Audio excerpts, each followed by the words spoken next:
السلام علیکم۔ نکھاری on line magazine میں خوش آمدید۔ قلب راز ہو تم، اقرا گلناز، قسط نمبر 4، سیزن 2۔ انہیں بھی کسی گڑبڑ کا احساس ہوا تو وہ بھی جلدی سے آئیں اور ایرس کے پیچھے ہی کمرے میں داخل ہوئی تھیں۔ پیمان کو کیا ہو رہا ہے؟ جلدی سے ڈاکٹر کو کال کریں، اس نے اونچی آواز میں مخاطب کرتے کہا، جبکہ وہ بیڈ پر بے ہوشی کے قریب تھی، آنکھیں بند اور دل ڈوبتا ہوا محسوس ہو رہا تھا۔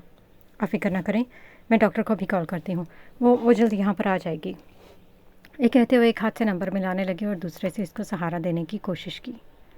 ہمیں ہاسپٹل لے کر چلنا ہے، اس کی حالت ٹھیک نہیں لگ رہی۔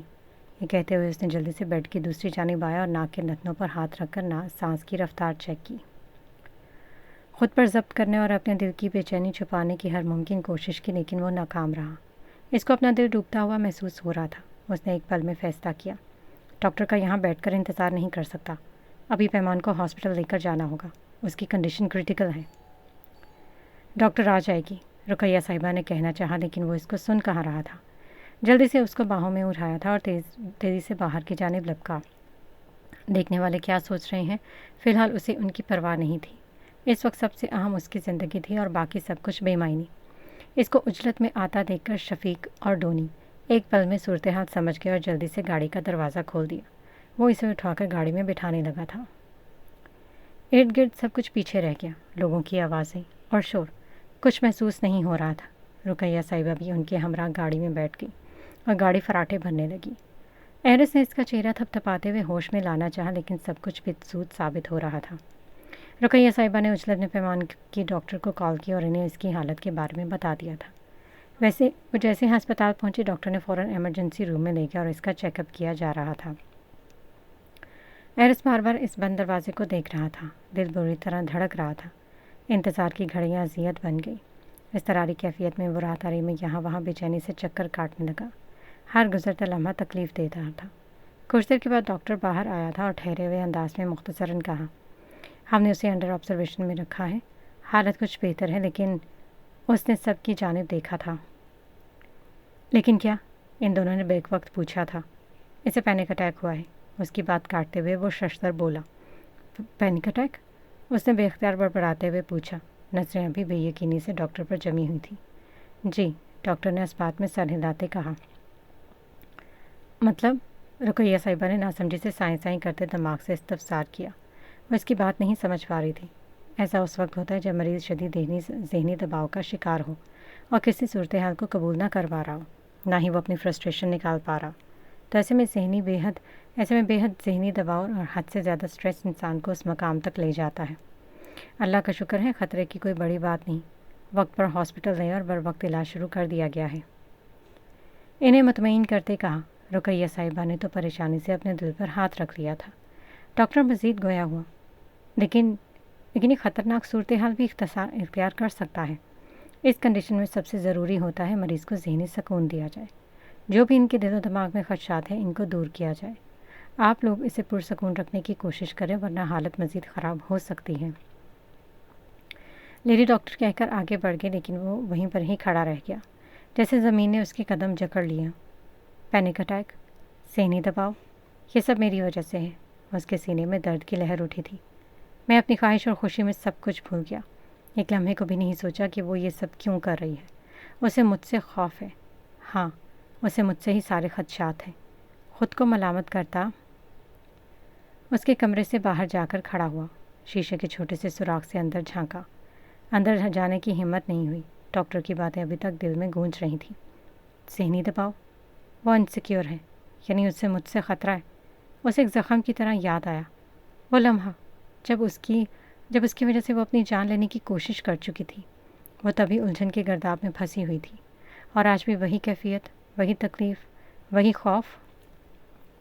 میں تو اسے تحفظ دینا چاہتا تھا، خوشی دینا چاہتا ہوں، اس کا سہارا بننا ہے، لیکن میرے ہونے سے میرا وجود اس کی تکلیف کی وجہ بن رہا ہے۔ آگے سوچنا مشکل تھا۔ سینے میں بوجھ بڑھتا جا رہا تھا۔ وہ وہیں کھڑا اپنے ہی خیالات کے بوجھ میں ڈوبا ہوا تھا کہ اچانک کندھے پر کسی کے ہاتھ کا دباؤ محسوس ہوا۔ گردن موڑی تو اس کے برابر ڈونی کھڑا تھا، اپنے ہونے کا احساس لیے ہوئے، جیسے کسی نے طوفان میں ہاتھ تھام لیا ہو۔ سب ٹھیک ہو جائے گا سر، ٹونی آہستگی سے بولا، ایک نہ ایک دن سب کچھ واضح ہو جائے گا۔ وہ آپ کے بارے میں جو سوچتی ہے وہ حقیقت نہیں ہے۔ خود کو مت تھکائیں سر، انہیں وقت دیں۔ ان کے ذہن میں جو بھی خدشات ہیں انہیں بدلنے میں دیر لگے گی۔ اس کی جانب دیکھتے ایک پل کو خاموش ہوا جو اسی کی جانب دیکھ رہا تھا۔ جلدی میں کیے گئے فیصلے اکثر نقصان دیتے ہیں۔ ایک وقت آئے گا جب پیمان میم آپ کی محبت اور آپ کے سچے جذبات ان پر آشکار ہو جائیں گے۔ ہر لفظ وزن رکھتا تھا اور وہ خاموشی سے سنتا رہا۔ سر آہستہ سے جھکا کر اس نے ڈونی کی بات کی تائید کی۔ وہ وقت شاید بہت دیر سے آئے۔ کمرے میں ایک مدھم روشنی جل رہی تھی جس نے ماحول کو نیم تاریکی اور عجیب سے سکون میں لپیٹا ہوا تھا۔ دیوار پر لگی مشین سے آتی ہلکی ہلکی بیپ کی آواز پورے کمرے میں بکھر رہی تھی، جیسے ہر سانس کا حساب رکھ رہی ہو۔ پیمان سفید چادر میں اوڑھے لیٹی ہوئی تھی، چہرہ زرد، سانس معمول سے ذرا تیز مگر پہلے جتنی بے قابو نہیں۔ اس کی پلکیں ہلکی ہلکی حرکت کر رہی تھیں، جیسے بے ہوشی اور ہوش کے بیچ جھول رہی ہو۔ رقیہ بیگم بھی ابھی اس کے پاس ہی بیٹھی تھی۔ اللہ تیرا شکر ہے پیمان، تم ٹھیک ہو؟ اللہ صحت و تندرستی اور ایمان والی لمبی زندگی دے۔ وہ دھیرے سے تسبیح پڑھتے ہوئے ساتھ میں دعا بھی کرتی جاتی، کبھی ہاتھ پر پھونکتی تھی، کبھی اس کے ماتھے سے بال ہٹاتی۔ پیمان کے ہاتھ ٹھنڈے تھے مگر گرفت میں ہلکی سی جنبش آ رہی تھی۔ ایرس دروازے سے کچھ فاصلے پر کھڑا تھا، شیشے کی چھوٹی سی کھڑکی سے وہ اندر دیکھتا رہا۔ کیا میں نے اسے پھر سے وہیں پر ہی لا کھڑا کیا جہاں سے وہ نکل ہی نہیں پاتی؟ وہ خود سے ہم کلام ہوا۔ اس کا ہاتھ بے اختیار مٹھی میں بند ہو گیا، پھر ڈھیلا پڑ گیا۔ رقیہ صاحبہ نے سر اٹھا کر شیشے کے پار ایرس کو دیکھا۔ اس کی آنکھوں میں پھیلی بے بسی، اضطراری کیفیت کے ساتھ وہ مکمل خوف۔ انہوں نے صاف پڑھ لیا تھا۔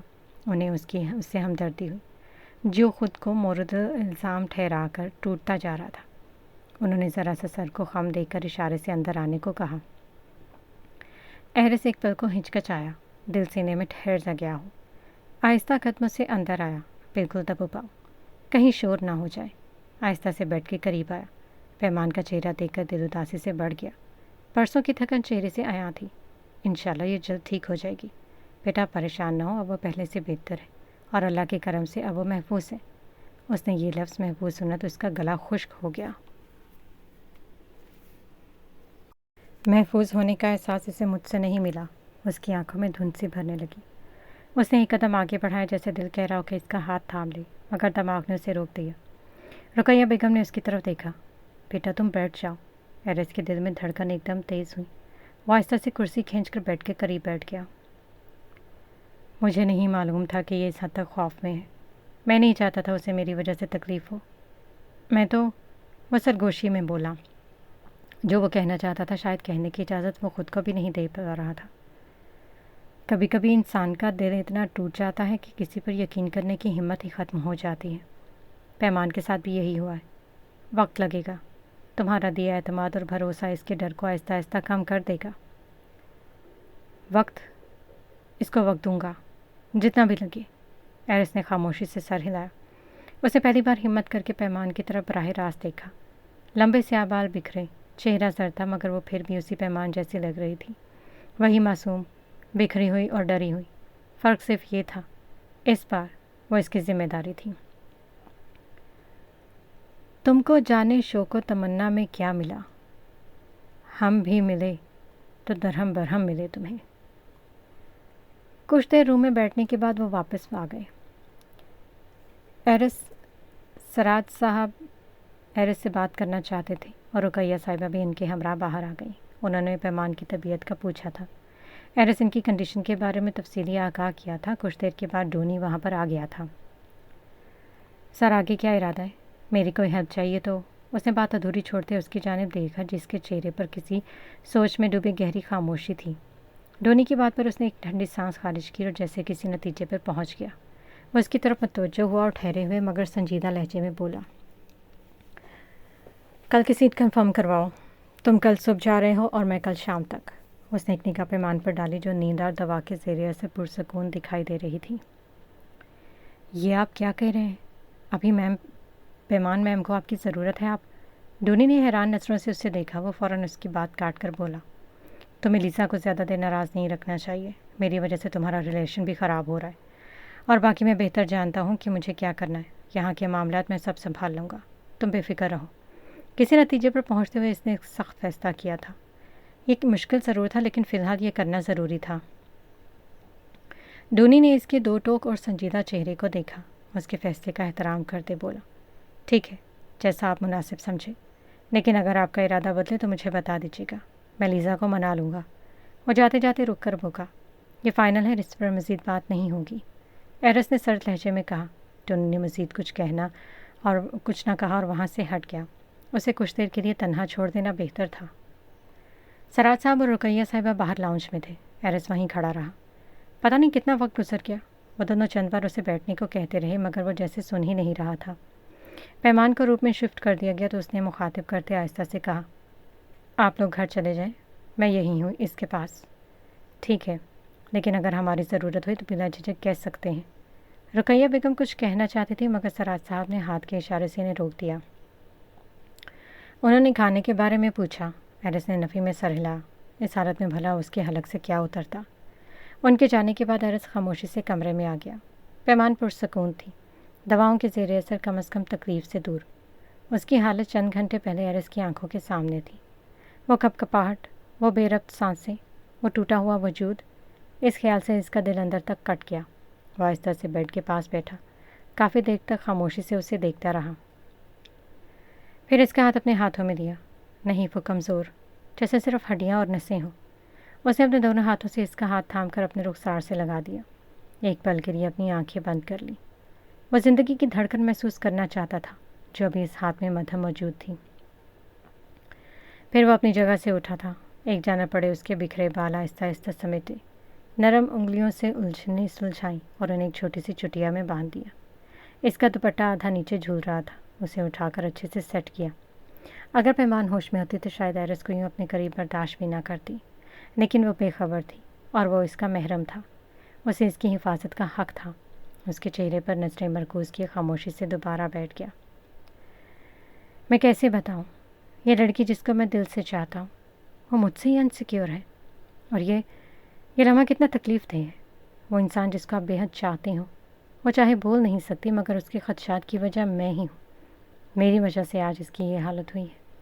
پھر جیسے وہ اپنا مذاق اڑاتے خود ہی ہنسا، پیمان کی طرف دیکھتے ہوئے دل میں سوچا تھا، شفیق کہتا ہے کہ مجھ جیسے کو بھلا کون لڑکی انکار کر سکتی، اگر وہ یہ منظر دیکھتا تو اسے پتہ چلتا کہ میں کتنا ٹھکرایا ہوا۔ اس کی آنکھوں میں ایک بار جھانک لیتا، جو جذبات وہ میرے لیے رکھتی ہیں، تو اسے اپنے کہے گئے الفاظ پر ندامت ہوتی۔ وہ جان لیتا کہ اصل میں دھتکارا جانا کسے کہتے ہیں۔ رات بھر وہ اس کے پاس بیٹھا رہا، کمرے کی مدھم روشنی میں اس کا چہرہ تھکاوٹ اور جاگتی ہوئی رات کے آثار لیے ہوئے تھا۔ نیند جیسے آنکھوں سے روٹ گئی تھی۔ وقت آہستہ آہستہ صبح کے وجود میں ڈھل رہا تھا کہ اچانک اس نے محسوس کیا پیمان کے ہاتھوں میں ہلکی سی جنبش ہو رہی ہے۔ وہ ہوش کی دنیا میں واپس آ رہی ہے۔ ایک گہری سانس لیتے ہوئے کرسی سے اٹھا اور بنا کچھ کہے دروازے کی طرف بڑھ گیا۔ ہوش کی دنیا میں لوٹنے والے انسان کے قریب کا شور اسے کبھی پسند نہیں تھا۔ وہ کمرے سے نکل گیا اور ڈاکٹر اور نرس کو ہدایت کی کہ اس کا خاص خیال رکھیں اور اس کے سامنے میرا ذکر تک نہ کیجیے گا۔ انہوں نے بھی بنا سوال کیے اس کی سنجیدگی محسوس کرتے ہوئے اس بات میں سر ہلا دیا۔ کچھ دیر کے بعد رقیہ صاحبہ بھی پہنچ چکی تھیں۔ سب کمرے میں موجود تھے مگر وہ دروازے کے ایک سائڈ پر کھڑا تھا۔ سینے میں چھپا ہوا کوئی طوفان باہر آنے سے ڈر رہا تھا، دل بے وزن سا لگ رہا تھا۔ وہ آنکھیں آہستہ آہستہ کھول رہی تھی، ہوش کے کنارے ابھی بھی دھند آلود تھے۔ چیزوں کو پہچاننے میں اسے وقت لگ رہا تھا، چہرے، آوازیں اور سب سے بڑھ کر یہ احساس کہ وہ کہاں ہے۔ اس نے پہچاننے کی کوشش کی، چند لمحے تو اسے یہ سمجھنے میں لگے کہ وہ کہاں ہے۔ بے ہوشی ابھی بھی ذہن پر اثر کر انداز تھی۔ رفتہ رفتہ سب کچھ یاد آنے لگا، وہ تمام واقعات جو کل شب ہوئے تھے۔ اس نے نظریں ادھر ادھر دوڑائیں جیسے کسی کی تلاش ہو، دل ہی دل میں دعا کی تھی کہ وہ سامنے نہ آئے، اور اس کی دعا قبول ہو گئی تھی۔ اسے وہاں نہ پا کر اس نے ایک پرسکون سانس لیا تھا۔ اب تم نے اپنی صحت کا اچھے سے خیال رکھنا ہے، کوئی ٹینشن نہیں لینی، ہم سب ہیں تمہارے پاس۔ کل تو تم نے ہمیں ڈرا ہی دیا تھا، رقیہ صاحبہ نے مصنوعی ڈانٹتے کہا تھا۔ ڈاکٹر بھی ان کے ہمراہ تھی۔ وہ خاموش رہی، جو اس کی عادت ہے، صرف آنکھوں کی پتلیاں ہلکی ہلکی حرکت کر رہی تھیں، باقی جسم تو ہلنے سے انکاری ہو۔ دوپہر تک تمہیں ڈسچارج کر دیا جائے گا، کچھ دوائیاں ہیں، اور ہاں، تمہیں اچھی ڈائٹ کی ضرورت ہے، پانی اور سبزیوں کا زیادہ استعمال کرنا ہے، تھوڑی دیر بعد کچھ نہ کچھ کھاتے رہنا ہے، انشاءاللہ چند دن میں تم بہت بہتر ہو جاؤ گی، ڈاکٹر نے مسکراتے ہوئے کہا اور فائل میں نوٹس کرنے لگی۔ پھر تفصیلی چیک اپ کے بعد وہ واپس چلی گئی۔ میں تمہارے لیے سوپ بنا کر لائی ہوں، اب تم نے منع نہیں کرنا، انہوں نے ڈانٹتے کہا اور اسے سہارا دے کر بٹھایا۔ اس کے ہونٹ خشک تھے، تو کچھ بھی کھانے پینے کو نہیں چاہ رہا تھا، مگر وہ انکار بھی نہیں کر پائی۔ رقیہ صاحبہ نے چہرہ ٹیشو سے صاف کیا اور ہاتھ سینیٹائز کیے تاکہ وہ تازہ دم محسوس کر سکے۔ جب وہ کچھ بہتر محسوس کرنے لگی تو انہوں نے اسے سوپ تھمایا۔ اس نے ملامتی نظروں سے ان کی طرف دیکھا، پھر خود ہی تھام دیا۔ سوپ بے ذائقہ، کڑوا سا لگا، لیکن وہ منع نہیں کر پائی۔ آدھا پینے کے بعد اس نے آگے بڑھا دیا۔ رقیہ صاحبہ نے بھی زیادہ اصرار نہیں کیا۔ وہ کافی وقت اس کے پاس بیٹھی رہی، ادھر ادھر کی باتیں کرتی رہی، وقفے وقفے سے اسے ذہنی طور پر سمجھانے کی کوشش بھی کرتی رہی۔ وہ ان کی ہر بات خاموشی سے سنتی رہی۔ دوپہر میں ڈسچارج کر دیا گیا تھا۔ سارا دن وہ نظر نہیں آیا، جانے کہ اس کے دل میں اس بات پر مزید بوجھ سا بڑھ گیا۔ جامع جانے کے بعد بھی وہ اسے کہیں دکھائی نہیں دیا۔ اپنے روم میں پہنچنے کے بعد اسے رقیہ صاحبہ نے خود بتایا کہ آج وہ شام کو جا رہا ہے۔ یہ سن کر اس کے دل میں ایک عجیب سا سکون اترتا محسوس ہوا، سینے سے کسی نے آدھا بوجھ اٹھا لیا ہو۔ وہ اس کی ہر حرکت خاموشی سے نوٹ کر رہی تھی اور انہیں لگا ایرس کا فیصلہ بالکل صحیح تھا۔ وہ ڈاکٹر کے روم میں بیٹھا پوری طرح متوجہ تھا۔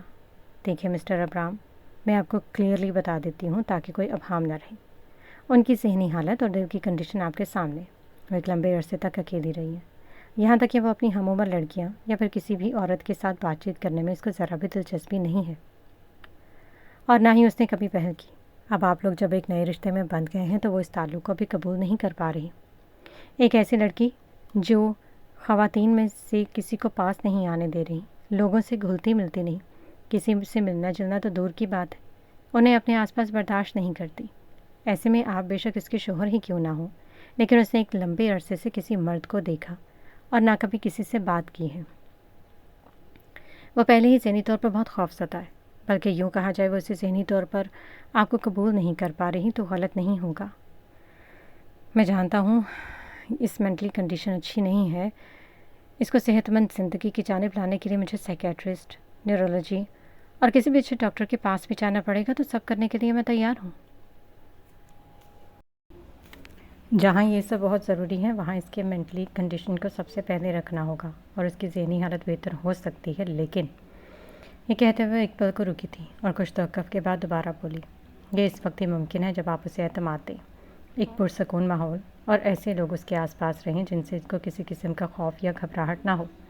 جیسا کہ رقیہ صاحبہ ہیں، وہ ان سے اپنی ہر بات تو نہیں کرتی، لیکن ایک حد تک ان کی بات مان لیتی ہیں۔ اس کی زندگی میں کچھ ایسے لوگ ہوں جس کی بات نہ چاہتے ہوئے بھی احتراماً مان لیں۔ کوشش کریں کہ ایسے لوگ اس کے ارد گرد رہیں جو اس کو سپورٹ کریں، اس کی مینٹلی کنڈیشن کو بہتر کرنے کے ساتھ ساتھ اس کے ہارٹ کے حوالے سے بھی مضبوط سہارا بنیں۔ آپ ایک نتیجہ تو سامنے دیکھ چکے ہیں، اور اگر مزید یہ سلسلہ بڑھا تو اس کا ذہنی توازن بگڑ بھی سکتا ہے، پھر یہ خود کو یا پھر کسی دوسرے کو بھی نقصان پہنچا سکتی ہیں۔ پیمان کے کیس میں وہ دوسری کو تو نہیں لیکن خود کو تکلیف دیتے ہوئے ہچکچائے گی نہیں۔ اس کا ہارٹ بہت زیادہ کمزور ہو چکا ہے۔ آپ کو بہت صبر و تحمل اور حوصلے کے ساتھ سب کچھ لے کر چلنا ہے، اور کوشش کریں کہ اس کے وہ سارے تحفظات دور کریں جو وہ محسوس کرتی ہیں، وہ چاہے اس رشتے کے حوالے سے ہو، لوگوں سے یا کسی ماحول سے۔ انہوں نے تفصیلی بات کی تھی۔ اس کو زندگی کی طرف لانے کے لیے جو بھی کر سکتا ہوں وہ کر گزروں گا، آپ بے فکر رہیں، وہ میری ذمہ داری اور اس میں کسی قسم کی لاپرواہی نہیں ہوگی۔ اس نے گہرا سانس لیا تھا جبکہ اس کی نظریں اب بھی ڈاکٹر پر ٹکی ہوئی تھیں۔ سب سے پہلے آپ اسے یہ توقع مت رکھیں کہ وہ فوراً آپ کو قبول کر لے گی۔ اس کے لیے ابھی بھی آپ ایک ایسا وہ شخص ہیں جس سے وہ مانوس نہیں ہے۔ آپ کو یہ احساس دلانا ہوگا کہ آپ اس کے لیے خطرہ نہیں ہیں۔ ایرس نے اس بات میں سر ہلایا۔ کبھی کبھی خاموش موجودگی لفظوں سے زیادہ اعتماد دیتی ہے۔ اس کی پسند ناپسند، اس کے خوف، سب کو سمجھنے کی کوشش کریں۔ ایسے لوگوں کی ضرورت ہے جو اس کو اعتماد دیں، اسے یہ احساس دلائیں کہ وہ محفوظ ہے۔ میں آپ کی بات سمجھ گیا، ایسا ہی ہوگا جو اس کی صحت اور زندگی کے لیے بہتر ہوگا۔ وہ سب کچھ کیا جائے گا، مجھے یقین ہے کہ وہ دوبارہ ایسا کچھ نہیں کرے گی، اس نے مضبوط مگر سنجیدہ لہجے میں کہا تھا، اور پھر سوچتے ہوئے وہاں سے اٹھ گیا تھا۔ ڈونی تو صبح چلا گیا تھا لیکن اس نے شام کو جانے کا فیصلہ کیا۔ وہ یہاں سے اپنے خالی دل کے ساتھ کس طرح سے جا رہا ہے یہ وہی جانتا تھا۔ اس نے کہہ دیا تھا وہ کانٹیکٹ میں رہے گا، ابھی فی الحال اس کے سامنے جانا مناسب نہیں تھا، اس کی بہتری کے لیے اسے کچھ فیصلے کرنے پڑیں گے۔ ویسے کچھ نہیں کرنا چاہتا تھا جس سے اس کی زندگی دوبارہ داؤ پر لگ جائے۔ واپس جا کر امیگریشن پیپر ورک بھی کروانا تھا۔ ایک لمبا مگر پرسکون سا سفر تھا، مگر اس کے اعصاب تھک گئے تھے۔ جب بات انہیں اندرونی کشمکش کا شکار ہو تو باہر کی ٹھنڈی ہوائیں اور سکون دینے والے احساسات معنی نہیں رکھتے۔ کئی گھنٹوں کے سفر کے بعد جب گھر پہنچا تو سیدھا اپنے کمرے میں چلا گیا۔ سونے سے پہلے اس نے خوابہ اور گولی لی، ایک لمبے عرصے بعد، تاکہ اپنی ذہنی تناؤ کو کچھ دیر کے لیے نارمل رکھ سکے۔ اس نے جو راستہ اختیار کیا تھا وہ لمبا اور کٹھن ضرور تھا، لیکن دل اب مزید تھکن نہیں چاہتا تھا۔ وہ ذہنی سکون چاہتا تھا، تھوڑی دیر کے لیے ہی صحیح۔ وقت کا حساب کرنا مشکل سا ہو گیا تھا۔ ایرس کا یوں اس کی زندگی میں آ جانا، اس کے یہاں سے پھر خاموشی سے چلے جانے، اس کے دل میں بے پناہ خدشات پیدا کر گیا تھا۔ وہ کیا جتانے آیا تھا؟ اس کا کیا مقصد تھا؟ وہ اس کے شب و روز میں کیوں خلل ڈال رہا ہے؟ اس کا نام بار بار اس کے ذہن میں گونجنے لگا تو اس نے اپنے کانوں پر ہاتھ رکھ لیے۔ وہ مجھے کیا باور کروانا چاہتا ہے؟ اچانک اس کے چابک کے مانند وہ الفاظ یاد آئے تھے۔ زندگی کچھ دو اور لو کے اصول پر چلتی ہے۔ میں تمہاری مدد کیوں کروں جب تم بدلے میں مجھے کچھ نہیں دو گی؟ اس کی وہ سودا بازی، جو بھی کرنا ہے ابھی اور اس وقت کرو، میں تمہیں بلینک چیک لکھ کر دیتا ہوں تاکہ تمہیں ہر ایک کے سامنے خود کو پیش نہ کرنا پڑے۔ وہ الفاظ نہیں تھے، وہ ایک چابک تھی جو اس کی روح پر ماری گئی تھی۔ وہ ذلت امیز بازگشت، سب کچھ گڈمڈ ہونے لگی، اور جیسی آواز کی گونج تیز ہوئی وہ چونکی، ہوش کی دنیا میں واپس آ گئی، تیزی سے آنکھیں کھولی اور اپنے آس پاس دیکھا۔ وہ کہیں نہیں تھا، نہ اس کا وجود اور نہ اس کی آوازیں۔ وہ ماضی کے بیچوں بیچ سے نکلے تلخ لمحات تھے جو اتنا عرصہ بیت جانے کے بعد بھی پھر سے اس کے سامنے سینہ تان کر کھڑے ہو گئے تھے۔ وہ اسے بد دعا نہیں دینا چاہتی تھی۔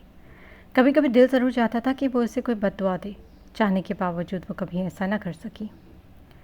وہ دیر تک سوتا رہا تھا۔ دوپہر کے قریب جب اس کی آنکھ کھلی تو اس نے سائڈ ٹیبل پر پڑی رسٹ واچ اٹھائی، آنکھیں مل کر وقت دیکھا۔ وقت کے دن کے 1 بج رہے تھے۔ وہ کافی نیند پوری کر چکا تھا۔ جمائی روکتے وہ اٹھ بیٹھا اور بالوں میں ہاتھ پھیرتے ہوئے کمرے کی چھت کو گھورنے لگا، خود کو باور کروا رہا ہو کہ وہ کہاں ہے۔ وہ لاشعوری طور پر ذہن کہیں بھٹک رہا تھا، شاید وہیں جہاں وہ اپنا دل چھوڑ کر آیا تھا۔ بالوں میں ہاتھ پھیرتے ہوئے اس نے چند لمحے وال گلاس کے باہر جھانکا۔ سورج پوری آب و تاب سے چمک رہا تھا، ایک روشن دن کی آمد کا احساس دلاتے ہوئے۔ اپنی جگہ سے اٹھا اور فریش اپ ہونے کے لیے واش روم میں گھس گیا۔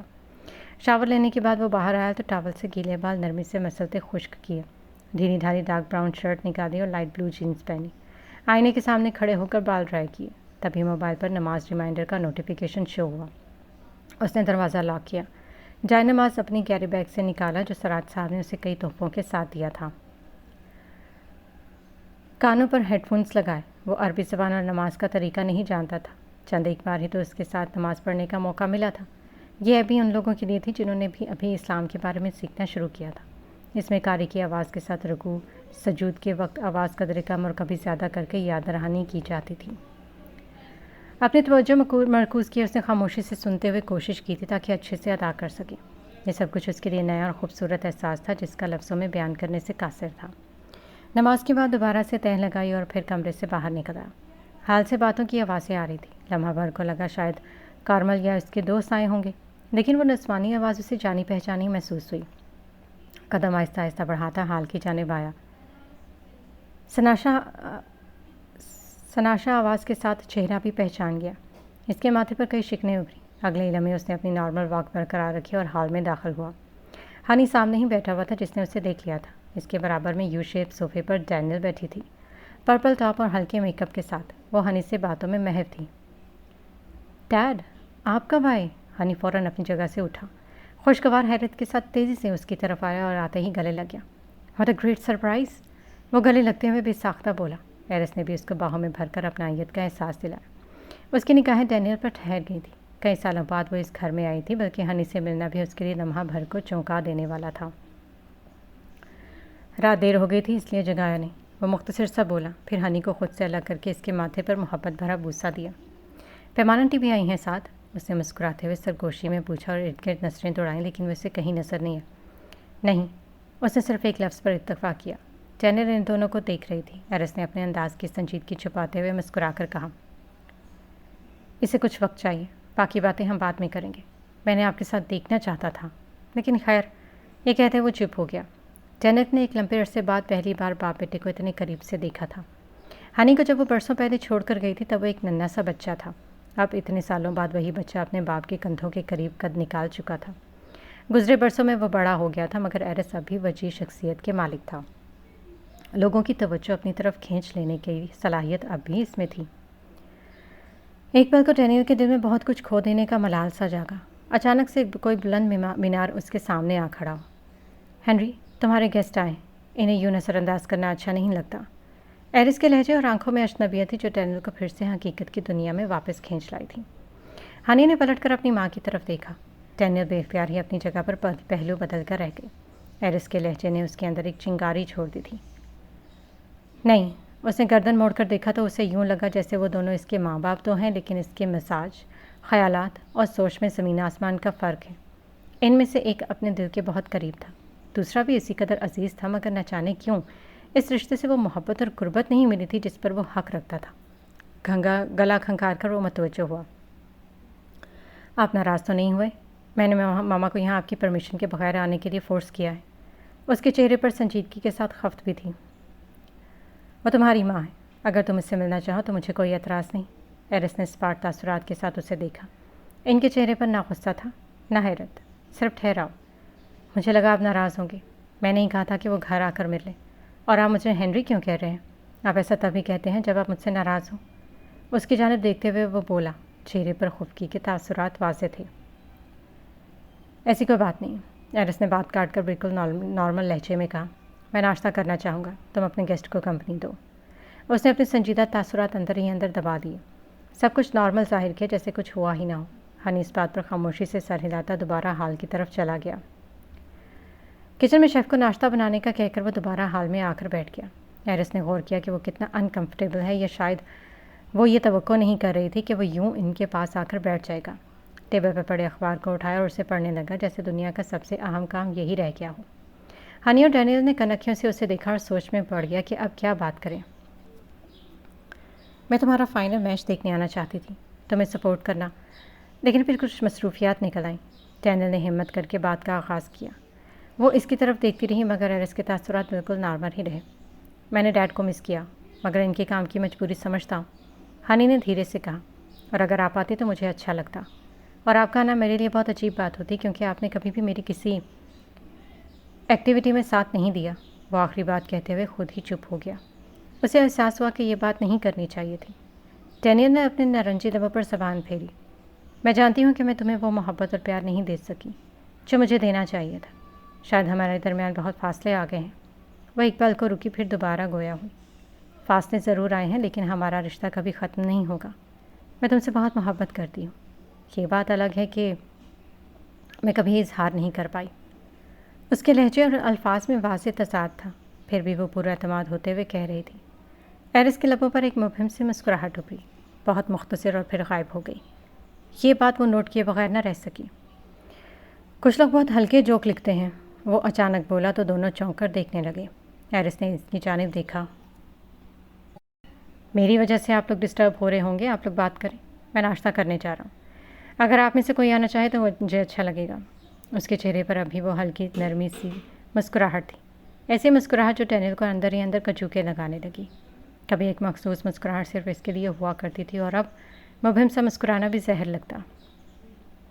مجھے اب چلنا چاہیے، کچھ ضروری کام ہے، اس نے مسکراتے ہوئے ہنی کو کہا اور وہاں سے جانے کا فیصلہ کیا۔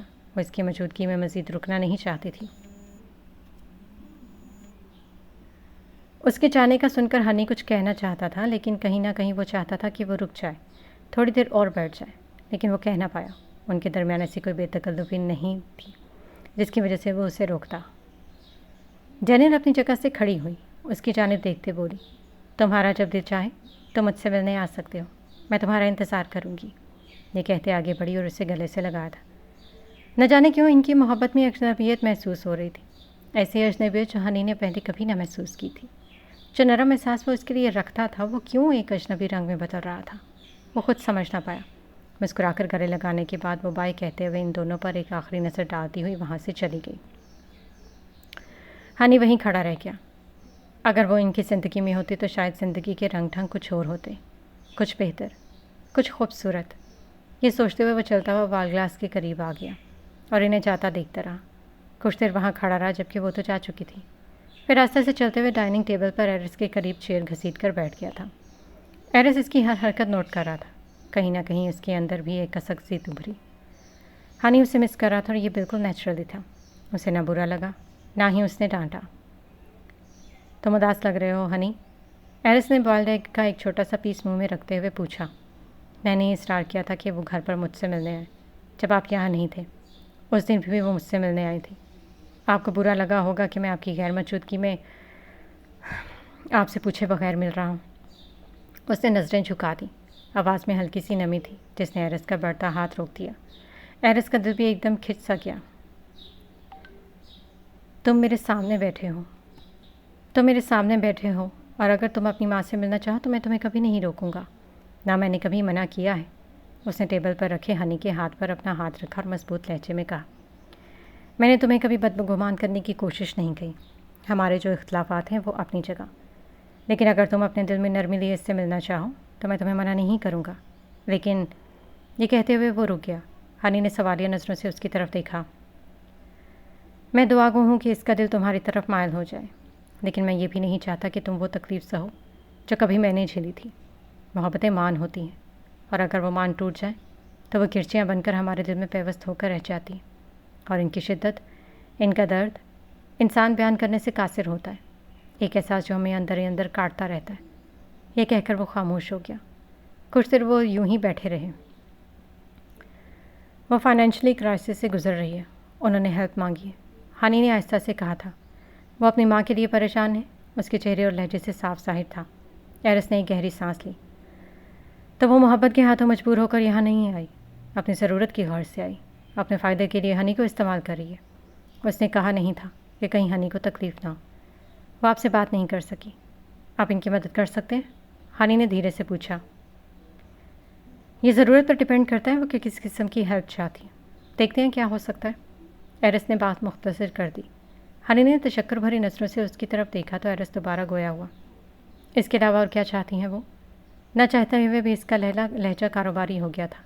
ہنی نے چونک کر اسے دیکھا جیسے پوچھنا چاہ رہا ہوں کہ آپ کا کیا مطلب ہے؟ اگر بات مدد تک ہے تو حل نکل آئے گا. اگر اس نے تمہاری ایموشنز کے ساتھ کھیلنے کی کوشش کی تو اس کا انجام اچھا نہیں ہوگا. ایرس کا انداز پرسکون تھا مگر لہجے میں چھپی سختی واضح تھی. وہ ایسا نہیں کریں گی. اور اگر وہ ایسا کرتی بھی ہیں تو بس مجھے تھوڑی سی تکلیف ہوگی اور کچھ نہیں. یہ کہتے ہنی نے سر جھکا لیا. میں چاہتا ہوں تمہارا سر جھکا نہیں، فخر سے بلند ہو. میں کسی کو یہ حق نہیں دیتا کہ وہ تمہارے جذبات کے ساتھ کھیلے. خود کو مضبوط رکھو. لوگ صرف تمہاری کمزوریوں کا فائدہ اٹھاتے ہیں اور پھر چلے جاتے ہیں. میں نہیں چاہتا کہ تم پیچھے بیٹھے ان کا حساب کتاب کرتے رہو. زندگی آگے بڑھ جانے کا نام ہے، ورنہ دوسروں کی نظروں میں تو گرو گے ہی. خود اپنی ہی نظروں میں احساس کمتری کا شکار ہو کر رہ جاؤ گے. میں آپ کی بات سمجھ رہا ہوں لیکن جو بھی ہے. اس نے گہرا سانس لیا. آپ جیسا سپورٹنگ فادر ہر وقت میرے ساتھ ہے تو میں کیسے اتنی دیر تک اداس رہ سکتا ہوں؟ مائی بریو سن. ایرس مسکرا دیا. ہنی بھی مسکرا دیا. ماحول میں پھیلی افسردگی کچھ کم ہو گئی. ایرس نے بوائلڈ ایگ اور اسٹریم بیف کا پیس اس کی طرف بڑھایا. تو مجھے کمپنی دو گے تو مجھے اچھا لگے گا. ٹھیک ہے، اگر آپ اسٹارٹ کریں تو میں آپ کے ساتھ بریک فاسٹ پلس لنچ بھی کر لیتا ہوں. ہنی نے مسکراتے ہوئے کہا. مجھے یقین آپ کوئی نہ کوئی حل نکال ہی لیں گے. اس نے پورا امید ہوتے ہوئے کہا تھا. لیکن اب یہ بتائیں کہ پیمان آنٹی سے آپ کی ملاقات ہوئی؟ کیا بات ہوئی؟ کیا انہوں نے میرے ہینڈسم ڈیڈ سے اچھا خاصا ناراض ہوئیں؟ اور آپ نے یقیناً ان کی ڈانٹ بھی برداشت کی ہوگی. بے شمار سوالات ایک ساتھ کرتے وہ آخر میں شریر ہوتے ہوئے بولا تھا. تو ایرس کے دل میں ایک عجیب سی چبھن محسوس ہوئی. اپنے تاثرات پر قابو رکھتے ہوئے بولا. اس کا رویہ بالکل نیچرل ہے اور میں اس سے ایسے ہی رویے کی توقع کر رہا تھا، بلکہ اس سے بھی بڑھ کر. اس نے یوں کہا جیسے کوئی معمولی بات ہو.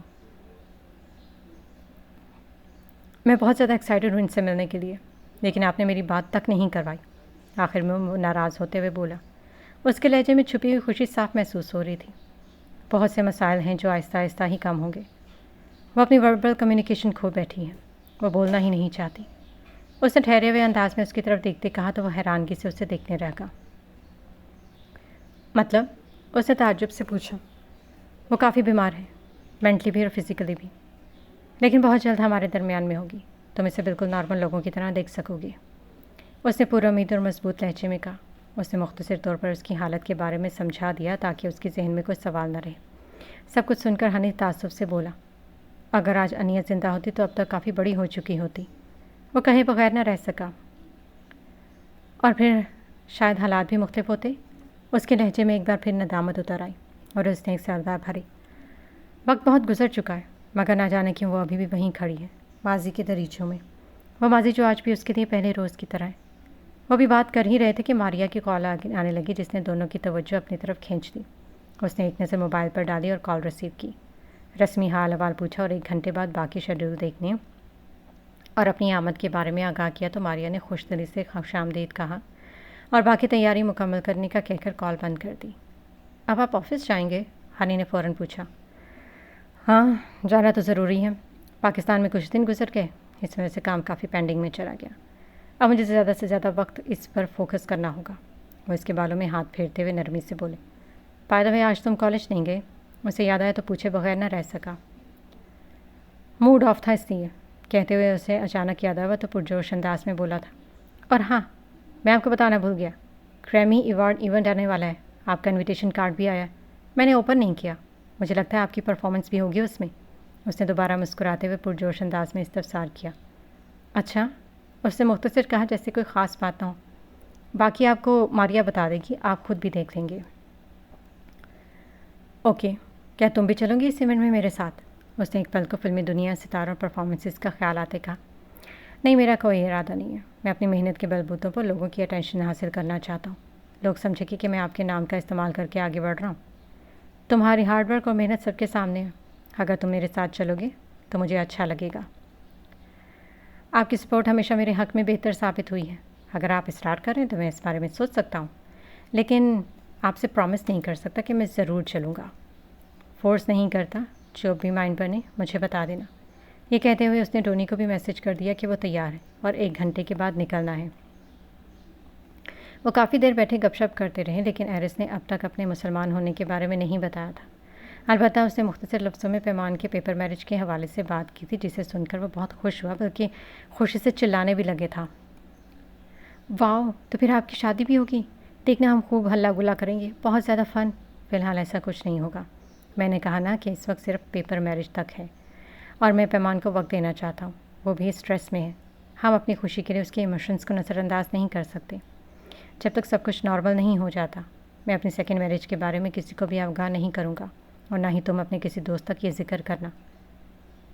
لیکن کیوں ڈیڈ؟ ابھی تو آپ نے اتنی خوشی کی بات بتائی اور ابھی سے آپ مجھے چھپانے کو کہہ رہے ہیں۔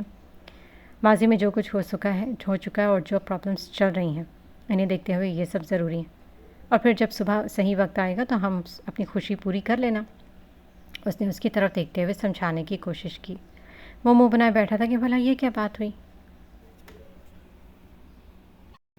خاص طور پر ڈینیل سے اس بارے میں کوئی ذکر نہیں ہونا چاہیے، پہلے ہی میرا ساکھ، میرا نام اور ہماری زندگی میں بہت زہر گھول چکی ہے، اس لیے میں نہیں چاہتا جب حالات بہتری کی طرف آئیں وہ دوبارہ خراب ہو جائیں۔ جیسا آپ کہیں۔ اس کی بات کا مطلب سمجھتے ہوئے بس اتنا کہا اور خاموش ہو گیا۔ اب مجھے چلنا چاہیے، بلکہ تم بھی چلو، گھر بیٹھ کر کیا کرو گے؟ میرے ساتھ آفس آؤ تاکہ تمہیں بھی کچھ ایکسپیرینس ہو۔ وہ ابھی بھی اپنے بیٹے کے ساتھ وقت گزارنا چاہتا تھا، چاہے وہ کام کے سلسلے میں کیوں نہ ہو۔ راستے میں انہیں ڈونی کو بھی پک کرنا تھا۔ اس نے بہت آہستہ سے دروازہ کھولا اور دبے قدموں سے اندر آتے ہوئے لانچ میں ادھر ادھر دیکھا۔ سرپرائز دینے کے لیے پیچھے پشت پر پھولوں کا بڑا سا بکے چھپایا ہوا تھا۔ وہ کچن کی طرف بڑھا، وہاں سے برتنوں کی آوازیں آ رہی تھی، یقیناً وہ وہیں ہوگی۔ کافی دنوں بعد وہ گھر آیا تھا۔ وہ امریکہ تو آ گیا تھا، لیکن ایرس نے پہلے سے پینسلوینیا جانے کا کہا تھا تاکہ وہ گھر اور باقی سیٹلمنٹ رہتی ہیں وہ پوری کرے۔ اتنے دنوں کے بعد گھر آیا تو اس کا ارادہ تھا لیزا کو سرپرائز دے، اس نے اپنے ساتھ پھولوں کا بکے بھی لے کر آیا۔ وہ بہت خفا تھی اور اس کی ناراضگی کم کرنے کے لیے یہ ایک اچھی کوشش تھی۔ وہ اس کی آنکھوں میں ہاتھ رکھ کر اپنے ہونے کا احساس دلانا چاہتا تھا، مگر اس کا رخ اسی طرف تھا۔ اسے اچانک سامنے دیکھ کر وہ ٹھٹک گئی، آنکھوں میں حیرت صاف جھلک رہی تھی۔ وہ سامنے مسکراتے ہوئے کھڑا تھا، ٹی شرٹ کے اوپر کوٹ پہنے، ہاتھ پیچھے کیے، بکے چھپائے۔ ڈونی، تم کب آئے؟ اس نے حیرت سے پوچھا، لیکن اگلے ہی لمحے اپنی ناراضگی یاد آئی کہ تو ماتھے پر شکنیں نمودار ہونے لگی۔ ابھی کچھ دیر پہلے۔ کیسی ہو تم؟ وہ نرمی سے بولا اور اس کی طرف قدم بڑھائے۔ اسی وقت لیزا نے ہاتھ میں چھری پکڑی، ذرا سے بلند کی اور آنکھوں میں سے رک جانے کا اشارہ کیا۔ آ گئی تمہیں میری یاد؟ کتنی کالز کی ہیں میں نے، ایک کا بھی جواب نہیں دیا۔ میسج کا تو جواب جیسے ختم ہی ہو گیا ہو، اس نے غصے سے کہا۔ تم سمجھتی تو ہو میرے کام کی نوعیت، میں چاہتا تھا رسپانس کرنا، میں بہت زیادہ مصروف تھا۔ وہ ایک پل کو رکا۔ اب اتنے دنوں بعد گھر آئے ہو تو مجھے چھوڑی سے ڈرا رہی ہو؟ اگر مجھے پتا ہوتا کہ تم آ رہے ہو تو میں دروازہ لاک ہی کر دیتی۔ نہیں چاہیے مجھے تمہاری یہ لہجے کی نرمی، کبھی کسی شہر تو کبھی کسی ملک میں۔ شادی ہی کیوں کی تھی مجھ سے؟ وہ اندر کا سارا جمع شدہ غبار نکالتے ہوئے سخت لہجے میں بولی۔ تم جانتی تو ہو میرے کام اور میری ذمہ داریاں، اس نے بیچاری سی صورت بناتے ہوئے کہا اور پھر مسکراتے بولا۔ اچھا سوری، یہ سب چھوڑو، دیکھو میں تمہارے لیے کیا لایا ہوں۔ اس نے بکے آگے بڑھایا، سرخ کھلے ہوئے پھول۔ ایک لمحے کو وہ وقت یاد دلایا جب اس نے اسے پہلی بار پرپوز کیا تھا۔ لیزا نے ایک لمحے کو پھول دیکھے، پھر اچانک جھپٹ کر پکڑے اور زور سے کچن کے دروازے کی طرف پھینک دیا۔ ڈونی کا منہ حیرت سے کھل گیا۔ اگلے ہی پر لیزا کے چہرے پر شرمندگی دوڑ گئی کیونکہ کچن کے دروازے پر ہنی کھڑا سب دیکھ رہا تھا۔ لیزا کی نظریں وہیں پر ہی جم گئی۔ ڈونی نے بھی مڑ کر دیکھا۔ ہنی نے اپنی گھبراہٹ چھپاتے ہوئے پھول اٹھایا اور ان کی جانب دیکھتے کہا، میں ڈونی انکل کو بلانے آیا تھا، ڈیڈ باہر انتظار کر رہے ہیں، ہم آپ کو پک کرنے آئے ہیں، شاید میں نے آپ لوگوں کو ڈسٹرب کر دیا۔ چہرے پر معنی خیز مسکراہٹ لیے کہہ کر باہر کی طرف چلا گیا۔ نہیں، دونوں نے ایک ساتھ کہا مگر اب دیر ہو چکی تھی، وہ کسی کے آنے کی امید کر ہی نہیں رہے تھے۔ ڈونی نے کھجل سا ہوتے بالوں میں ہاتھ پھیرا۔ لیزا، وہ دانت پیستے رہ گیا۔ سوری، مجھے نہیں پتا تھا کہ وہ باہر کھڑا ہے، وہ شرمندگی سے بولی۔ یار میری بھی کوئی رسپیکٹ ہے، ہنی کیا سوچ رہا ہوگا؟ پہلے ہی مجھے شریر نظروں سے دیکھتا ہے، کہتا ہے کہ میں تم سے بہت ڈرتا ہوں، اب جا کر سب بتائے گا کہ اندر کیا چل رہا تھا۔ وہ اپنی پوزیشن کی فکر میں پڑ گیا۔ انہیں بھی پتہ ہے کہ تم مجھے کتنا تنگ کرتے ہو، جس کا یہی ری ایکشن ہے، لیزا نے اپنی خف چھپانے کے لیے ڈھٹائی سے کہا اور پھر اسے دیکھ کر وہ رہ گیا۔ تم بھی نا بجائے خوش اخلاقی دکھانے کے ہر بار لڑ پڑتی ہو، یہ کہتے ہوئے وہ باہر چلا گیا۔ اب وہ اس سے ناراض ہو چکا تھا اور اسے پتا تھا کہ اسے وضاحت دینی پڑے گی۔ یقیناً ہنی نے اب تک سب بتا دیا ہوگا کہ اندر کیا منظر چل رہا ہے۔ وہ نماز پڑھ کر چائے نماز پر ہی بیٹھی رہی۔ مختلف تسبیحات کے بعد اس نے دعا کے لیے ہاتھ اٹھائے۔ کتنی ہی دیر تک وہ اپنے لیے کچھ مانگ نہ سکی۔ اسے سمجھ نہیں آ رہا تھا کہ کیا مانگے۔ دعا کے لیے ہاتھ اٹھائے تو الفاظ اس کے لبوں تک آئے ہی نہیں۔ کچھ دیر، بہت دیر، وہ بس ہاتھ اٹھائے بیٹھی رہی۔ کیا مانگے، کہاں سے شروع کرے؟ لیکن خیر اس نے آخرکار اپنے لیے سکون مانگا اور صبر، جو وہ ہمیشہ سے مانگتی آئی تھی۔ اب بھی اس نے وہی مانگا، آنے والی زندگی جو اس کی نظروں میں بہت سخت اور ناگزیر تھی، اس میں سروائیو کرنے کا حوصلہ اور ہمت کی دعا کی۔ جو کچھ ہو چکا تھا، جو حالات چل رہے تھے، یہی اس کے لیے سب سے اہم تھا۔ زندگی نہ جانے اسے کس سمت لے کر جانا چاہ رہی تھی۔ اس نے سب کچھ چھوڑ دیا تھا، اس نے بہت کچھ چھوڑ دیا تھا۔ خواہشیں، خواب، غم، خوشیاں سب پیچھے رہ گئے تھے اور جس مقام پر جانے کا اس نے کبھی سوچا بھی نہیں تھا وہی اس کا مقدر بن چکا تھا۔ اسے اس انسان سے نفرت تھی، نہ چاہتے ہوئے، چاہتے ہوئے بھی۔ اس سے ایک کاغذی تعلق قائم ہو چکا تھا۔ وہ حیران تھی کہ ایک انسان کے سامنے وہ اتنی کمزور کیسے پڑ گئی، اسے کیسے اسے قبول کر لیا، اس انسان کو جسے سوچنا بھی تکلیف دہ تھا، جس کا اپنے اندر ارد گرد ہونا اس کے حواس بکھیر دیتا تھا، اور اسی نفرت کے ساتھ وہ ایک کاغذی تعلق میں بند گئی تھی۔ کس کمزور لمحے میں وہ بے بس ہو گئی تھی۔ وہ کتنی دیر تک وہی چائے نماز پر بیٹھی رہی، پھر اٹھ کر کھڑکی کے پاس آئی۔ اس کی طبیعت کچھ بہتر تھی، شاید ماحول کا اثر تھا یا باہر بدلتے ہوئے موسم کا۔ شدید گرمی کے باوجود اور آسمان پر سیاہ بادل چھائے ہوئے تھے۔ دن میں ہی شام کا گمان ہونے لگا۔ لوگوں کے چہروں پر ہلکی سی پرمسرت مسکراہٹ پھیل چکی تھی۔ سب دعا کرتے کہ آج بارش ہو جائے۔ گرمی سے نڈھال لوگ آسمان کی طرف دیکھ رہے تھے۔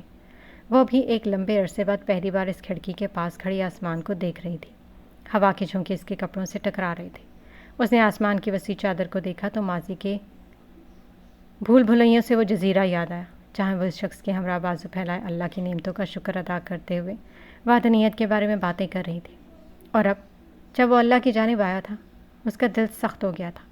ماضی کے گزرے ایام و حالات نے اسے اندر تک جلا دیا تھا۔ جو بھی تھا، اس کا نام، اس کا وجود مسلسل اب تکلیف کا سبب بن گیا تھا۔ آسمان سے ہلکی ہلکی بوندا باندی شروع ہو گئی۔ اس نے ہاتھ بڑھا کر بارش کے ننھے قطروں کو محسوس کیا جو اس کی کمزور ہتھیلی کو بھگو رہے تھے۔ اسی لمحے اسے دور سے اپنی ہی آواز سنائی دینے لگی۔ ایک بار بازو پھیلائے، گہری سانس لیں۔ پہاڑ کی اس چوٹی پر کھڑا وہ انکار کر رہا تھا، وہ بار بار ضد کر رہی تھی۔ پھر اسے وہ لمحہ یاد آیا کہ وہ سعدیہ کے ساتھ سردیوں کی بارش میں بھیگ رہی تھی۔ اس نے ڈانٹتے ہوئے کہا تھا، پیمان تم بیمار ہو جاؤ گی اور مجھے بھی کر دو گی۔ یاد کرتے اس کے چہرے پر مبہم سے مسکراہٹ آئی۔ پتہ نہیں سب کہاں کھو گئے۔ یا شاید خود ہی وہ کہیں کھو گئی تھی۔ کچھ غلطیوں نے، ناگہانی حالات نے اسے سب سے دور کر دیا تھا، یہاں تک کہ اسے اپنا ہوش بھی نہیں رہا تھا۔ انہی خیالوں میں گم بیورلی ہلز کی وہ سیاہ رات اس کے ذہن کے پردے پر ابھری۔ وہ آخری سانسیں، وہ تلخ الفاظ، وہ اس کی بکھری چمٹی ہوئی زلفیں، سب کچھ وحشت زدہ تھا، اذیت ناک۔ اچانک بجلی گرجی اور وہ اپنی جگہ پر سہم سی گئی۔ اس نے وحشت زدہ نظروں سے باہر دیکھا۔ وہاں تیز بارش اور بجلی کی کڑک سنائی دینے لگی۔ دور کہیں بادل بھی زور سے گرجے تھے۔ اس کے دل میں اچانک خوف سا ابھر آیا۔ اس نے تیزی سے کھڑکی بند کر دی اور اپنے دل پر ہاتھ رکھتے ہوئے خود کو نارمل کرنے کی کوشش کی۔ دل کی دھڑکن بہت تیز ہو گئی۔ اس نے کمرے کی لائٹ آن کی۔ باہر لڑکیوں کی گہما گہمی اور خوشی سے چہکتی آوازیں آ رہی تھیں۔ باہر جانے کی اس نے کوشش نہیں کی۔ اسی دوران اس کے سائڈ پر رکھے موبائل کی ہلکی سی رنگ نے اسے اپنی طرف متوجہ کیا۔ سائڈ پر رکھا وہ سیل فون مسلسل اس کی توجہ کھینچ رہا تھا۔ اسے دیکھ کر اس نے ایک سردہ بھری۔ یوں لگا جیسے اس کی وحشت میں مزید اضافہ ہو گیا ہو۔ یہ صحیح سیل فون وہی تھا جو ایرس نے جاتے ہوئے رقیہ صاحبہ کو دیا تھا اور اس کے منع کرنے کے باوجود انہوں نے یہیں پر ہی چھوڑ دیا تھا۔ اسے اس کی کوئی ضرورت نہیں تھی۔ دل چاہ رہا تھا کہ اٹھا کر دیوار پر دے مارے۔ وہ انہیں ناراض نہیں کرنا چاہتی تھی، انہیں بہت تنگ کر چکی تھی۔ اس کے دل میں ان کے لیے بے شمار تشکر بھرے جذبات تھے۔ اس وقت انہوں نے اس کا ساتھ دیا تھا جب وہ اپنے بھی منہ موڑ گئے تھے۔ جن سے امیدیں تھیں، بہت وابستگیاں تھیں، وہ چھوڑ کر چلے گئے۔ ایسے میں رقیہ صاحبہ نے نہ صرف ان کا بہت خیال رکھا بلکہ اسے اپنی بیٹی کی طرح برتاؤ کیا۔ وہ جتنی بھی شکر گزار ہوتی کم تھا۔ اس کی جو حالت تھی، شاید کوئی اور ہوتا تو اسے پاگل خانے میں ایڈمٹ کروا دیتا، لیکن انہوں نے ایسا نہیں کیا۔ اب نہ چاہتے ہوئے بھی ان کی وہ بات مانتی تھی۔ وہ مزید ان پر بوجھ نہیں بننا چاہتی تھی۔ جب زندگی میں پھر سے اسٹرگل کرنا ہی ہے اور اس انسان سے ایک رشتہ جوڑ ہی لیا ہے تو پھر انہیں مزید کیوں تکلیف دی جائے؟ جو سزا کا حقدار تھا، اس پر تو جیسے گزرے سالوں نے اپنا کوئی اثر چھوڑا ہی نہیں تھا، تو پھر وہ خود ان لمحوں کی قید سے آزاد کیوں نہیں ہو پا رہی؟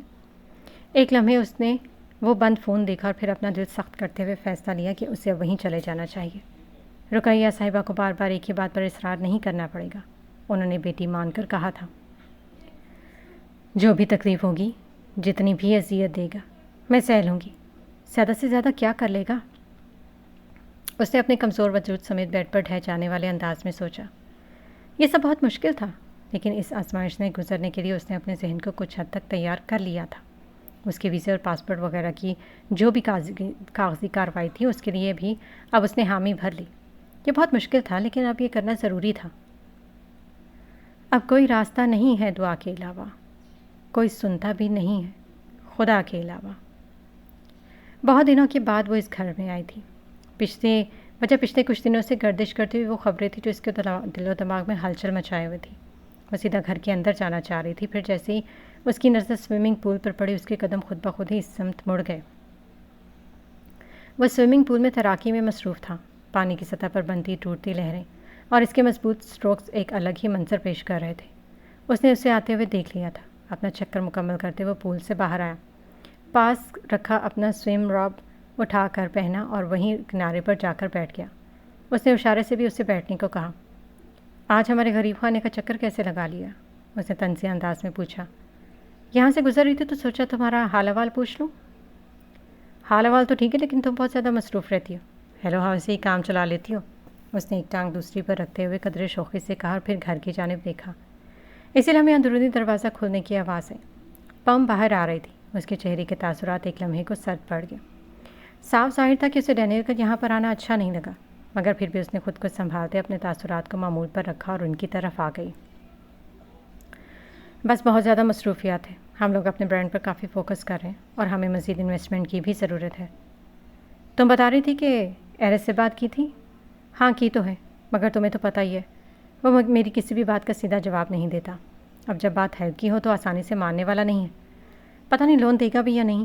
اس کے لہجے میں ہلکی سی مایوسی گھل گئی۔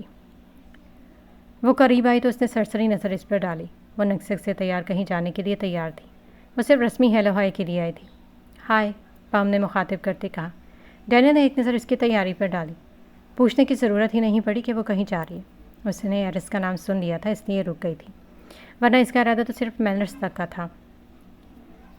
یہ آج کل کیا خبریں گردش کر رہے ہیں پیمان اور ایرس کے بارے میں؟ تمہیں کیا لگتا ہے اس میں کتنی سچائی ہوگی؟ اس نے ایک ایک لفظ پر زور دیتے ہوئے پوچھا۔ اس کی نظریں براہ راست پم تھیں. اس کے چہرے کے تاثرات یکدم سپاٹ ہو گئے. کیا سچائی ہوگی بھلا؟ تم بھی جانتی اور میں بھی اور باقی سب لوگ بھی. اتنا عرصہ گزر گیا ہے، جتنی بھی کوشش کر لے اسے کوئی سراغ نہیں ملے گا. جو وجود دنیا میں ہے ہی نہیں اسے ڈھونڈنے کا کیا فائدہ؟ جان نے بے نیازی سے جواب دیا. تم اتنی یقین سے کیسے کہہ سکتے ہو سکتا ہے وہ واقعی بچ گئی ہو اور اس کی تلاش بیکار نہ جائے.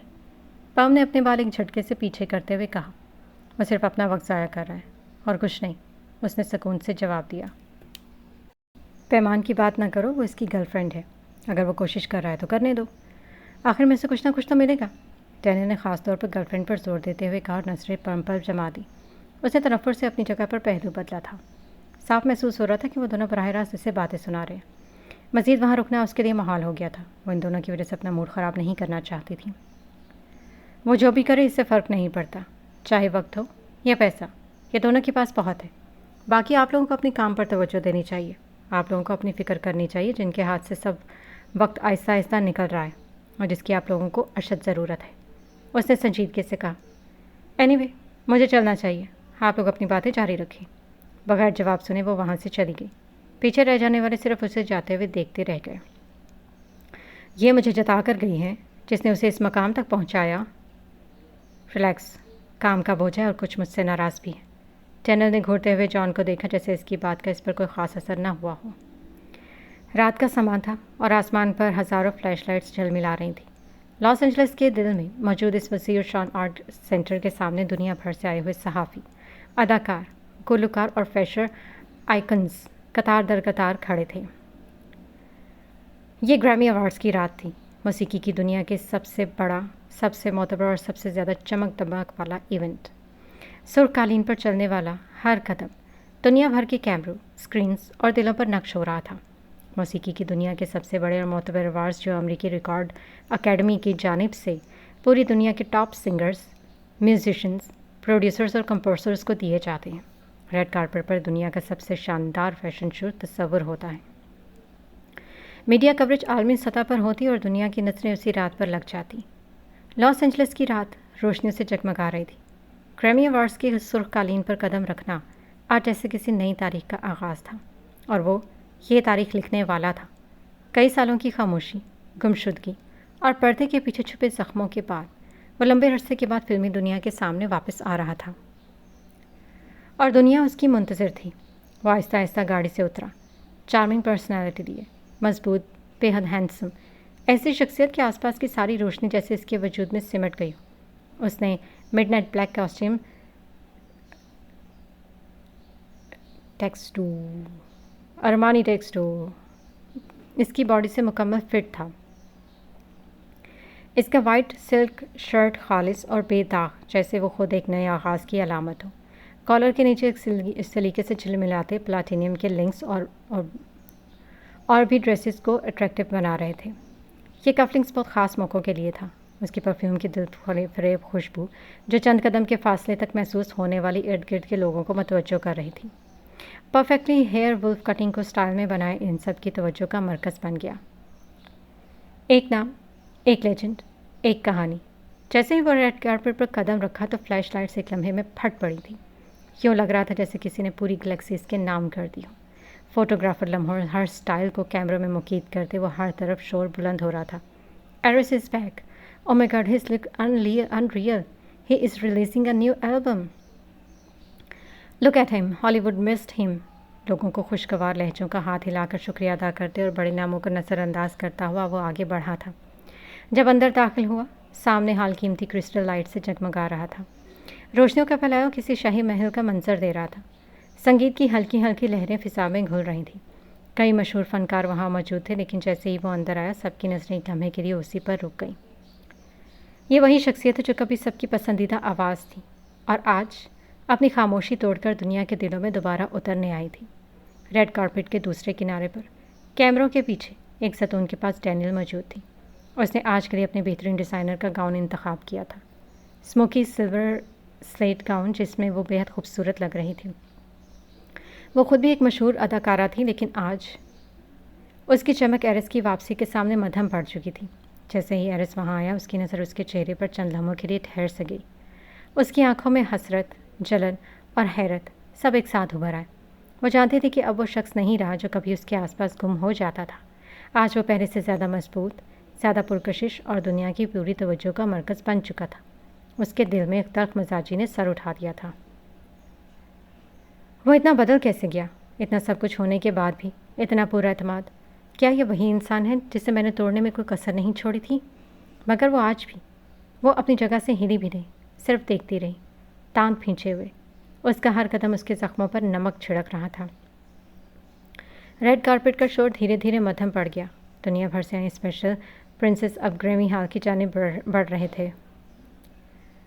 ایرس نے گریمی ہال کے اندر قدم رکھا، جہاں روشنیوں کا ایک سمندر، کرسٹل کی چمک اور لاکھوں دلوں کی دھڑکنیں ایک ساتھ جڑی ہوئی تھیں۔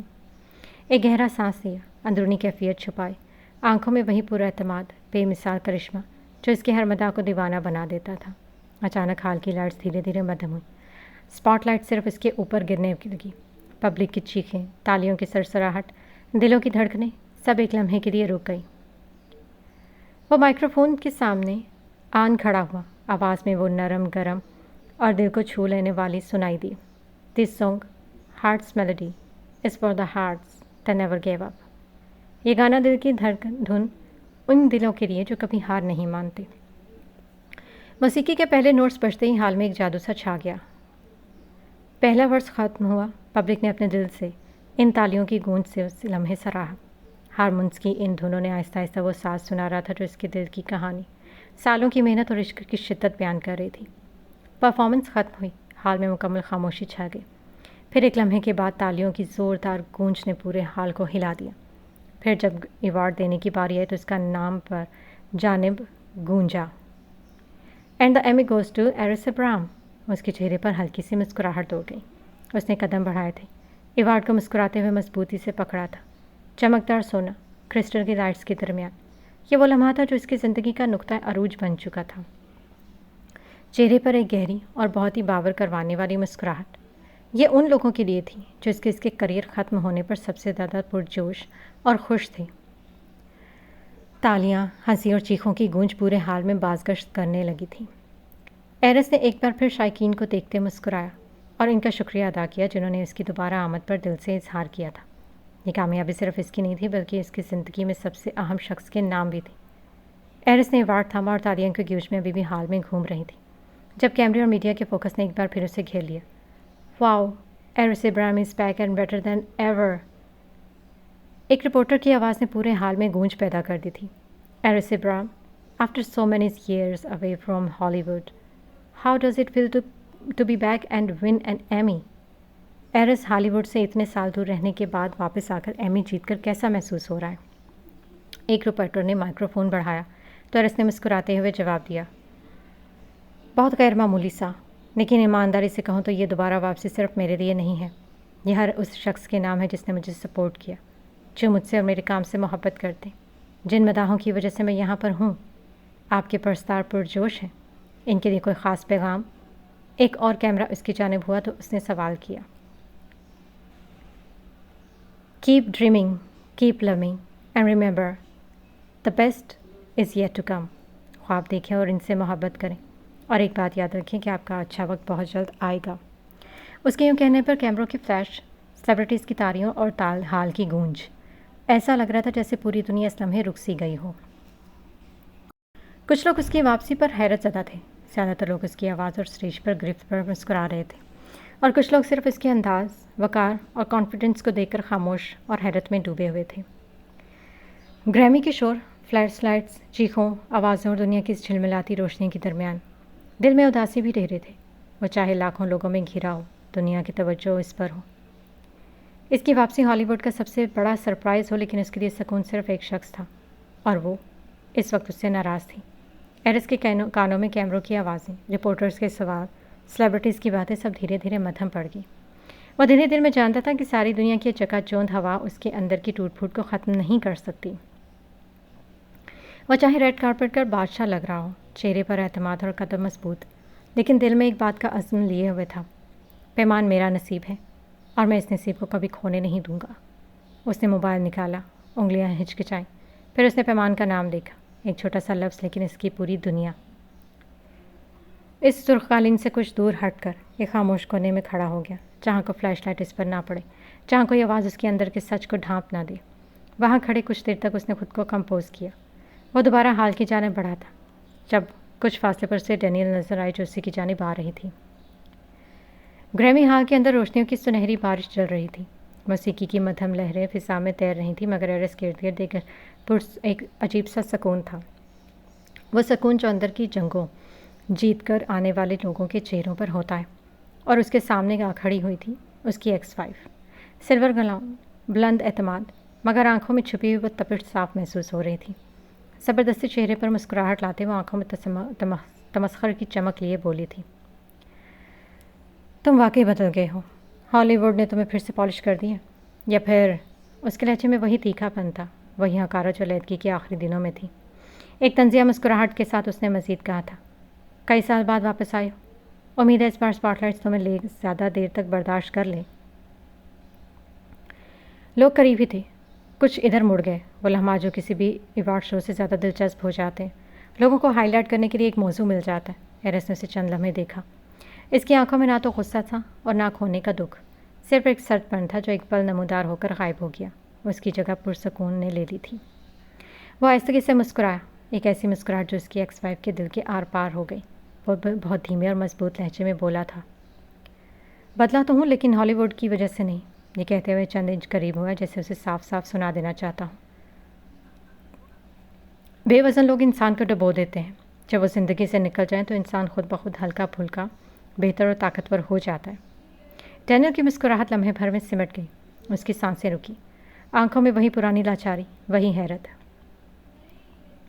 ایرس نے مزید خود کو ٹھہرے ہوئے اور سکون لہجے میں بولا تھا، تم نے سوچا کہ میں ٹوٹ جاؤں گا، لیکن حقیقت تو یہ ہے میں تب ٹوٹا تھا جب تم میرے ساتھ ہوتے ہوئے بھی ساتھ میں نہیں تھی۔ ایک گہری مسکراہٹ دیکھتے ہوئے پیچھے ہٹا اور اسی لہجے میں گویا ہوا، مجھے ہمیشہ وہی لوگ پسند رہے جو خود کو پہچاننے کی صلاحیت رکھتے ہیں۔ مجھے افسوس سے کہنا پڑ رہا ہے تم تو خود کو بھی نہیں جانتی، خود سے لا تعلق لوگوں سے کیسا مقابلہ۔ اس کی آنکھوں میں ہار جانے کا گہرا سایہ لہرایا تھا۔ ایرس نے ہاتھ کوٹ کی جیب میں ڈالے، چہرے پر مکمل اعتماد کے ساتھ اس کو دیکھا تھا، گردن کا رخ موڑا اور بغیر اس کی طرف دیکھے ریڈ کارپٹ کے مرکز کی جانب بڑھ گیا۔ ڈینیل اپنی جگہ خاموش کھڑی رہ گئی، اسپاٹ لائٹ کے عقب میں جہاں وہ خود بھی کبھی چمکتی تھی۔ رات سونے سے پہلے جیسے ہی اس نے اپنی آنکھیں موندی تو سائڈ ٹیبل پر رکھے موبائل میں ہلکی سی رنگ ٹون ہوئی۔ پہلے 2 بار وہ نظر انداز کر کے لیٹا رہا، پھر ایک خیال کے تحت موبائل اٹھایا۔ جیسے ہی اس نے وہ نمبر آئے ٹیکسٹ کو دیکھا وہ ایک پل کے لیے حیران رہ گا۔ پیمان کا میسج۔ اس نے سانس روکے جلدی سے آنکھیں جھپکائیں، ریڈ کیا اور اگلے ہی لمحے اس میسج کے الفاظ میں کھو سے گیا، آپ نے جو کرنا تھا اور جو کرنا چاہتے ہیں میں اس سے بے خبر نہیں ہوں، جان بوجھ کر مجھے مجبور کیا گیا۔ اللہ نے مجھے ایک مکمل انسان بنایا، لیکن میں انسانوں کے لیے استعمال کا ذریعہ بن کے رہ گئی، اور پھر میں اپنے لیے ہی ایک بوجھ بن گئی۔ بوجھ تو بوجھ ہی ہوتا ہے، چاہے کسی بھی کندھے پر رکھ دیا جائے۔ شاید میرا وجود بھی آپ کے نزدیک اس سے کہیں کمتر ہے۔ ایک مجبوری کے تحت میں یہاں رکی ہوں۔ میں نے ذہنی طور پر خود کو ہر طرح کی صورتحال کے لیے تیار کر لیا ہے۔ آپ میرے ادنا وجود اور خالی دل کا کیا کرتے ہیں، شاید مجھے کہنے کی ضرورت نہیں۔ آپ کیا چاہتے ہیں؟ جب آپ چاہیں گے امیگریشن کا پروسیس جلد مکمل ہو جائے گی۔ آپ کے حکم کی منتظر ہوں، جب کہیں گے اپنے مختصر بیگ کے ساتھ آ جاؤں گی۔ موبائل کی اسکرین کتنی ہی دیر جلتی رہی اور پھر بجھ گئی، لیکن اس کا دماغ ابھی تک انہی الفاظوں میں ٹکا ہوا تھا۔ وہ سمجھ سکتا تھا یہ سب اس نے کن حالات میں کہا ہوگا۔ اس کا لہجہ، اس کی آنکھیں، اس کا یوں کہنا سب کچھ باور کروا رہا تھا کہ وہ اب کتنے کرب سے برداشت کر رہی ہے۔ اگر تم اپنی زندگی میں آگے بڑھ چکی ہوتی، خوش ہوتی تو میں کبھی تمہاری زندگی میں واپس نہیں آتا۔ آنا تو دور کی بات ہے، جھانک کر بھی نہ دیکھتا۔ میں تمہیں تکلیف نہیں دینا چاہتا، میری ایموشنز اپنی جگہ، مگر تمہیں زندگی کی طرف واپس لانا میرے لیے سب سے اہم ہے۔ وہ اسے ساری زندگی بھی نفرت کرتی رہے اسے قبول ہوگا، لیکن اسے اس حال میں خود کو ختم کرتے نہیں دیکھ سکتا تھا۔ میری نیت میں اس پر کوئی گھوٹ نہیں، جتنا وقت چاہے لے لو۔ بہت خوشی کی بات ہے کہ وہ واپس آ رہی ہے۔ امیگریشن کے سارے مراحل مکمل تھے۔ وہ پیمان کی دلی آمادگی چاہتا تھا، اس لیے اسے وقت دے رہا تھا، مگر اس نے اتنے دنوں بعد خود تو ٹیکسٹ کیا تھا تو ایرس کے بجھے ہوئے دل نے بھی سخت ہوتی انگلیوں کو حرکت کرتے ٹائپ کرنے لگا۔ تمہیں یہاں کسی بھی قسم کی کوئی تکلیف نہیں ہوگی۔ ہمارے اس خوبصورت تعلق کو بنا جواز بنائے کسی بھی قسم کا دباؤ نہیں ہوگا۔ اس سب کو قبول کرنے کے لیے جتنا وقت چاہے، اس پر کوئی پابندی عائد نہیں۔ مجھے یقین ہے یہ بدگمانیاں جلد ختم ہو جائیں گی۔ لکھنے کے بعد جلد لمحوں کے لیے رک گیا، پھر ایک فیصلہ کن سوچ کے بعد دوبارہ ٹائپ کیا۔ آج سے 1 ہفتے بعد یعنی 22 تاریخ کو تمہاری سیٹ کنفرم کروا دیتا ہوں۔ اگر تمہیں کوئی مسئلہ ہو تو مجھے بتا دینا، میں ری شیڈول کروا دوں گا۔ فقط اتنا ہی لکھ سکا، سینڈ کیا اور پھر نظریں موبائل پر مرکوز کیے جواب کا انتظار کرنے لگا۔ پیمان نے اس کا میسج دیکھا، کتنی دیر تک دیکھتی رہی، پھر موبائل بند کر کے رکھ دیا۔ اس کے لفظوں کی پیشکش پر وہ یقین کرنا ہی نہیں چاہتی تھی۔ ایرس ابراہم، اس کا نام زیر لب دہرایا، ایک گھمنڈی، خود پسند اور منافق انسان، جس کے نام کے ساتھ اسے چاہ کر بھی زندگی گزارنی تھی۔ وہ فیصلہ کر چکی تھی کہ اگر 22 تاریخ کو فلائٹ کنفرم ہے تو وہ اسی دن جائے گی، اگر وہاں جانا ہی ہے تو تاخیر کیوں؟ دل میں مصمم ارادہ کرتے سوچا، یہ سب کرنا کتنا مشکل ہے، صرف میں ہی جانتی ہوں، صرف میں۔ کئی سالوں کی بھاگ دوڑ کے بعد وہ اس زمین پر واپس قدم رکھنے کے لیے تیار تھی جس نے اسے تھکن، برداشت اور آنسوؤں کے سوا کچھ نہیں دیا تھا۔ رات اور گہری ہو گئی تھی، باہر موسم کا شور، کبھی تیز ہوتی ہوا، کبھی ہلکی بارش ہوتی رہی۔ کمرے کے اندر مختلف طوفان برپا تھا۔ پیمان کی آنکھیں نمی سے بوجھل تھیں، وہ رو نہیں رہی تھی۔ اب اس کی آنکھوں میں وہ آنسو نہیں تھے جو برسوں تک بہتے رہے، اب وہاں تھکن تھی اور ایک ایسی خاموشی جو انسان کے اندر ہڈیوں تک سرایت کر جائے۔ ایرس ابراہم کا فقط نام ہی اس کے وجود میں عجیب سا خالی پن بھر دیتا۔ ایک لمحے کے لیے اسے لگا کہ اگر وہ کھڑکی کھول دے تو تیز ہوا اسے اپنے ساتھ کہیں دور لے اڑے، کسی ایسے مقام پر جہاں نہ ماضی ہو، نہ کوئی یاد، نہ کوئی رشتہ، مگر حقیقت اس کی چھوٹی سی الماری میں ٹنگے چند کپڑوں کی طرح سامنے کھڑی تھی۔ 22 تاریخ، 1 ہفتے بعد، فلائٹ کنفرم، کوئی واپسی نہیں۔ اس نے آہستہ سے سانس لیا، جیسے دل پر رکھا کوئی بھاری پتھر سرکانے کی کوشش کر رہی ہو۔ اسی دوران باہر صحن میں لڑکیوں کی ہلکی ہلکی کہکہوں کی آوازیں گونجی، زندگی سے بھرپور، بے فکری سے بھری ہوئی، اور وہ اپنی عمر سے کئی گنا زیادہ تھکی ہوئی تھی۔ اس نے اپنا دوپٹہ سنبھالا، آئینے کے سامنے جا کھڑی ہوئی۔ آئینہ دھندلا تھا یا اس کی نظر، وہ فیصلہ نہیں کر پائی۔ یہ میں ہوں، بکھری ہوئی، ڈری ہوئی، خود سے بیگانہ، حالات سے بھاگتے ہوئے، اب اس شخص کے پاس جانے پر مجبور، جس سے ساتھ رہنا تو دور کی بات ہے، سوچ کر ہی سانس لینا مشکل ہوتا ہے۔ پھر دھیرے سے کسی پرانی دعا کی طرح امید کا دامن تھامے دل میں سرگوشی کی تھی، اے میرے رب، جو تیرا حکم ہے وہی آسان کر دے۔ ایک عجیب سا سکون لمحے بھر کو اس کے اندر سے گزرا۔